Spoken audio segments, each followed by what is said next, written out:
පුතා රැතිස්සේ නිදි මරාගෙන පාඩම් කරන හින්දා කිරි එකක් ගෙනාවා. ඔක බීලා පාඩම් කරන්න. අම්මා මගේ පුතා නැගිට්ටද? මේ පැය දෙකයිනේ නිදිය ගත්තේ. කමන්නේ ඔහොම ඇදගෙන යා.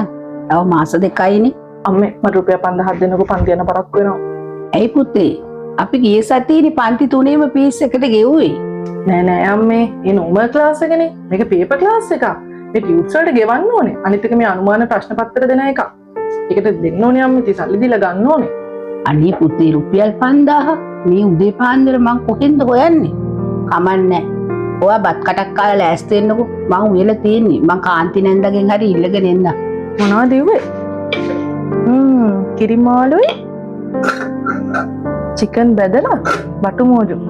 අම්මේ මට හොඳ ලොකුවට බත් එකක් බැඳලා දෙන්නකෝ. මං හැන්ද වෙනකම් පන්තියේ ඉන්න ඕනේනේ. අනාලා මම ලෑස්තිලා එන්න. මේ අද එක පෙට්ටි කඩ වලින් වඩේ කන්න ඕනේ. මං අම්මගේ රුපියල් 5000ක් අරන් ආවා. සාමාරුනේ 5000 හම්බ තියෙනවා.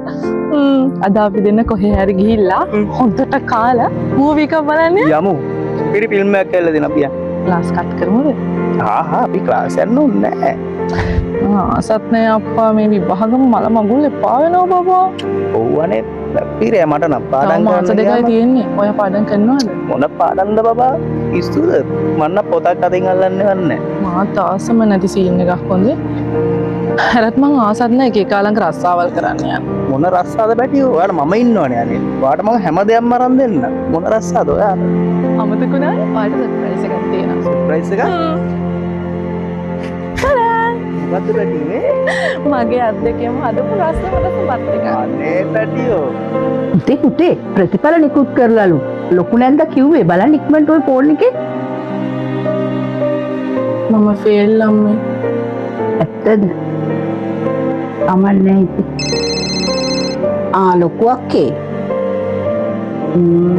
අපි දුර නම් මේ සැරේ කරගන්න බැරි වෙලානේ. මේ මන්ද මේ ෆෝන් එක නම් මට එපා වෙලා. මේ ළමයි කරන වැඩ හින්දා. හෙලෝ නංගි. නෑ මෙයාට නම් මේ සැරේ බැරි වෙලානේ. ඔව්. නෑ මං කාටවත් කිව්වෙත් නෑ. අන්න උඹේ පැටි කිරිය මම ඇරුණාම මුළු ගමම දන්නවා. අන්න තාත්තගේ කනෙත් ඔක්කොම තියලා ඉඳල් මෙහෙම බත් කාලා ඉවරයි දැන් ඉතින්. සල්ලි අරන් ගෙදරින් ගිහිල්ලා කරපු ඔක්කොම දැන් අපි දන්නවා. මිනිස්සු කියන්න ඕනේ අපිට ඒවා. අපි නැත්තම් කොහොමද දන්නේ? මොනවද මිනිස්සු කියන්නේ? අනේ මේ අම්මේ මිනිස්සුන නිකන් තියෙන කට මොනවා කියන්න බැරිද? ඊට මෙතන අපේ අද කුදවනවා කියන ඒවට කියන්නකො මගේ වෙලේ මුල් ටික කියන්න කියලා. අර මිනිහා පව් යකෝ. මෙතන මහන්සි වෙලා හම්බ කරලා දෙන තුට්ටු දෙකෙන් මම පාන්දර නැගිටලා බත් මුල් බැඳලා පාඩම් කරනකොට ඔක්කොම ටික ළඟට දීලා අපිව රවට්ටන්න හැදුවට උඹම තමයි ඇඳිලා තියෙන්නේ. අනේ මේ අම්මේ මං එහෙම එක එකාට ඇඳන જાතිය ගෑණියෙ නෙමෙයි. අපි කට අපෙන්ම කලා අපිට මෙතන යනවා තමයි. ඉන්න හැමදේම එක තප්පරක්.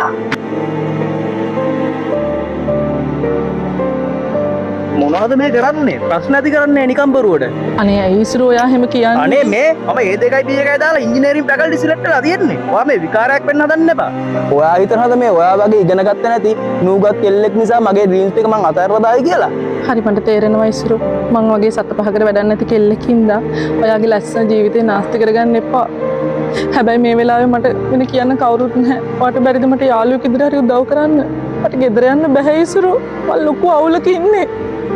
මට අඩුම ගානේ ටික දවසකට හරි ජොබ් එකක් හොයාගන්නකම් හරි නතර වෙන්න තැන හොයලා දෙන්න. හරි ඉන්නවකෝ. අර මගේ ගාමන්ට් එකේ යාළුවෙක් ඉන්නවා. මං එහෙම මොකක් හරි ජොබ් කට්ටක් ඔයාලට හොයලා දෙන්න. ඔයාලට පුළුවන් හෙට වෙලා ඉන්න. ඒතකොට මටත් ඕනෙලාට ඔයා බලන්න උනොත් එන්න පුළුවන්. අම්මේ